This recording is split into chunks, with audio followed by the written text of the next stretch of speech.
वो तमाम पाकिस्तानी जिन्होंने तब्दीली का सुरमा बड़ी चाव से अपनी आंखों में लगाया था, दिल थाम करके खबर सुने जो मैंने घर में नहीं बनाई।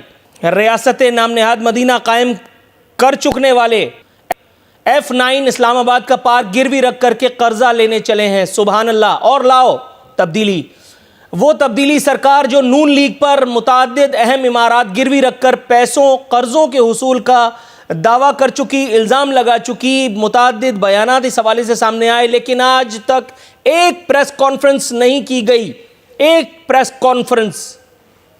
मुझे 2 साल इस चैनल में होने को आए, पिछले 2 साल पिछले चैनल में था।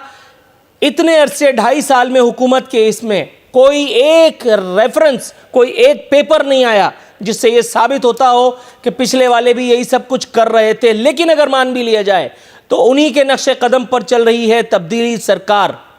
अहम बात यह है कि गुज़िश्ता साल कराची के जिना इंटरनेशनल एयरपोर्ट को गिरवी रखकर 500 अरब रुपए का कर्जा लिया जा चुका। 500 अरब रुपए। यही सिकूक बॉन्ड्स का चक्कर इसहाक डार ने चलाया था। इसहाक डार पर तबर्रा अपनी जगह, उन्हीं के नक्शे कदम को फॉलो कर रही है ये तब्दीली सरकार।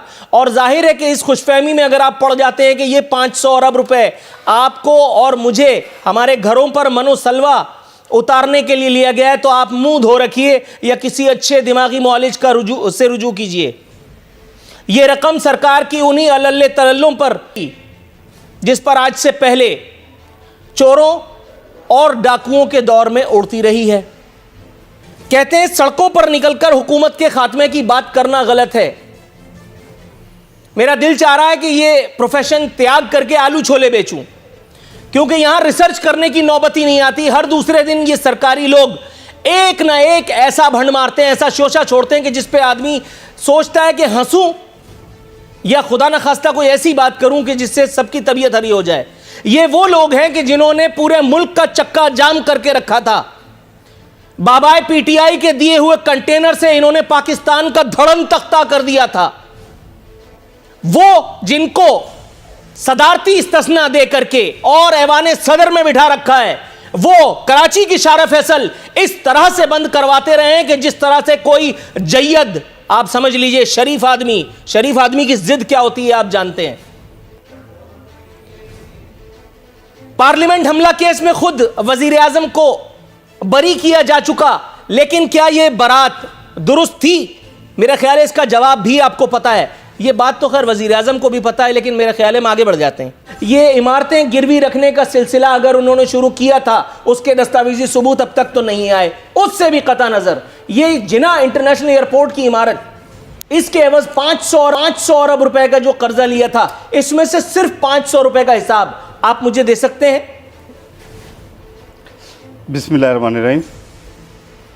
देखिए आरफीन, जिस तरीके से इस मुमलकत खुदादात को गिरवी रखा गया साबका दौर में, पाकिस्तान तहरीक इंसाफ की हुकूमत अभी तक उन मसाइल से नबरदमा होने में लगी हुई है।